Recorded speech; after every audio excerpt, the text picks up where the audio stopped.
Hello, welcome back to the channel, or welcome if you're new here. I'm coming to you from my car. I have like about an hour until I have to be somewhere for a work event, and I thought, what can I use this time for? And I have chose to revisit my Self-Destruct books and to see, did they indeed self-destruct? So I'm gonna watch back the video with you. I think I have a very good idea of where I landed with most of these books, but we're gonna watch it together and see how this went. That sounds familiar. So the first two are actually by the same author, and I've had them since probably pre-2020. I want to say maybe 2019. Not sure it's been that long. It might just be since 2020. I only have one of them because the other one is wrapped up somewhere in my Vlogmas the board game book wrapping situation. But the first one is Devil's Club by Georgette Heyer, and the other one is Frederica by Georgette Heyer. Okay, so these two books. Frederica I read and really liked. I am definitely a fan of Georgette Heyer. The Devil's Club, however, I did not read. So for most of the year, I was like, oh, I want to prioritize this because I really like these editions, and I also really enjoyed the other Georgette Heyer that I've read. But the more that I saw what this book was about, and it's part of a series, even though I've been told you don't have to read them in order, I just lost interest. So I did end up unhauling Devil's Club, but I did read Frederica. The next one on the list, I also don't have to show you the physical copy because it's wrapped up as one of the books for Vlogmas, but it is Library of Legends by Janie Chang. So that's so funny because I'm currently listening to a Janie Chang audiobook right now that is not that book. But I did read Library of Legends by Janie Chang. It's probably my least favorite Janie Chang, if I'm being honest. But I did like it, and I'm like, so now I feel like I can pick up Porcelain Moon, I think is her newest one. So yeah, I read it, I enjoyed it, I'm glad that I got to it because I would not have wanted to unhaul that book. And then I have two chunky sci-fis. The first one is The Shards of Earth by Adrian Tchaikovsky. I knew this was in here, and I kind of hate that it's in here because I have not read this one, and I frankly don't even remember what this book is about anymore. I read something Time of Time. I read another Adrian Tchaikovsky book, and then I read like a shorter one by him, and I liked both of them. And this is a book that I think I could like. However, I pre-ordered this and didn't realize it was going to be a hardcover, and like a giant hardcover is not conducive to reading, and like I haven't found it on like an ebook or anything from the library. So that's a huge part of why it didn't get read.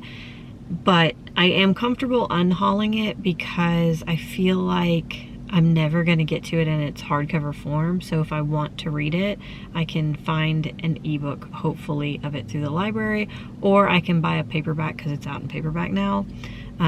Maybe find it at the used bookstore. But yeah, this one is getting unhauled, and I do feel bad about that. And then the other one is The Three-Body Problem by Chen Liu. Yeah, so The Three-Body Problem by Chen Liu. I unhauled this, and I also feel bad about this one.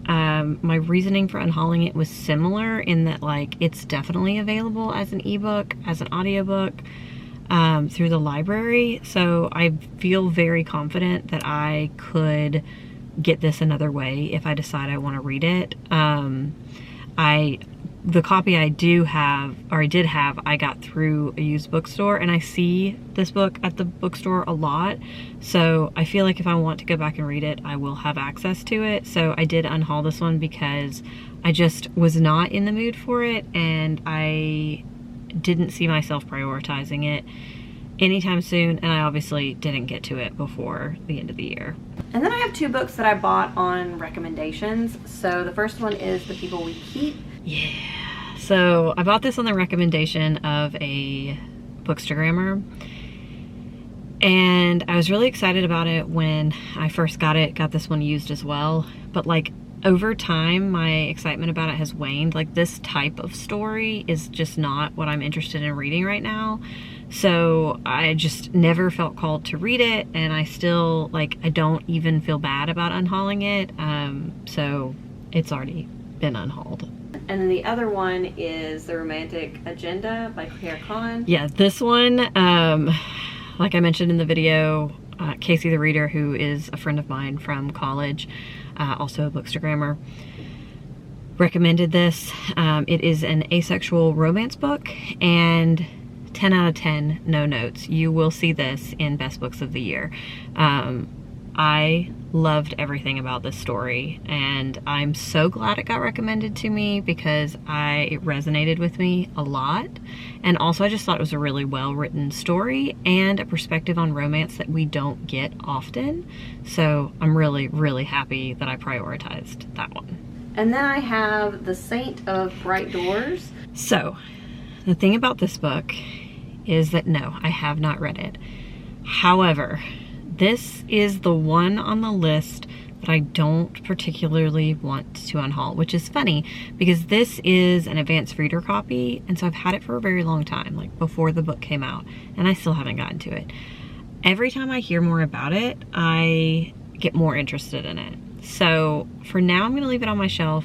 I might unhaul it because I do have access to the audiobook through my library, and ultimately I'm probably not going to keep an ARC copy on my shelf long term. But I'm leaving it on my physical TBR just as like a reminder that that is one of the books that I want to read, so that I will get to that audiobook sooner rather than later. So a little cheat, but I feel like I always give myself room to like choose one that I don't want to actually self-destruct, and I'm choosing this one.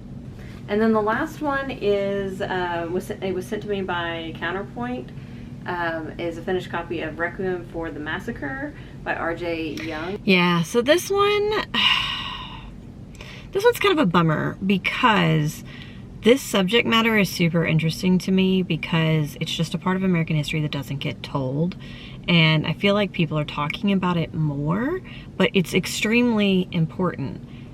However, this book was so dry, and like, yes, it's nonfiction, but like, it just was not told in a way that was conducive to like reading it in big chunks. So like, I kept finding myself reading a little bit of it because I did try to read it, and then putting it down and then not being called to go back to it. So I definitely felt like I would still like to read about this subject matter. So if you know any books that are about the Tulsa Race Massacre, recommend them, because I would like to read nonfiction about the subject. This one wasn't it for me.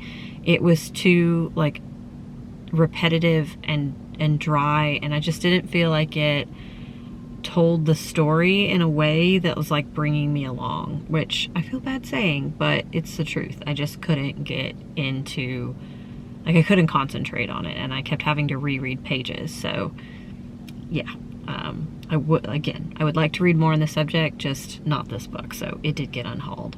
So that is all of the books.